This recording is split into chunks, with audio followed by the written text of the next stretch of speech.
সকলকে hello everyone, নমস্তে সবিকো, good evening to all of you, শুভ সন্ধ্যা।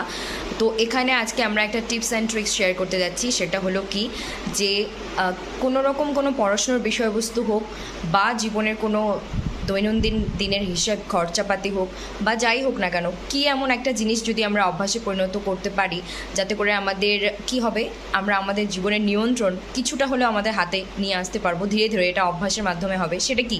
সেটা হলো pen and paper. Pen and paper মানে একটা নোটবুক আর পেন ক্যারি করা। নোটবুক মিন্স কি ডায়েরির মতো যেরকম হয় সেটা ক্যারি করা, বা খাতাও হতে পারে, সেটা দিস্তা খাতাও হতে পারে। এক একজনের ক্ষেত্রে এক এক রকম। কেন এটা ক্যারি করব?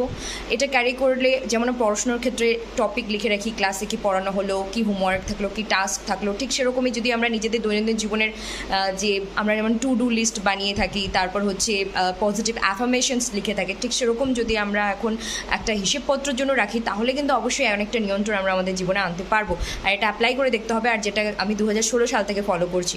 এখন লোকজন ভাববে এত ভালো টিপস ফলো করলে নিশ্চয়ই সাংঘাতিক মাত্রায় কিছু সেভিংস হয়েছে। না, সবসময় সবটা টাকার অঙ্কে বা সেভিংসের অঙ্কে হয় না।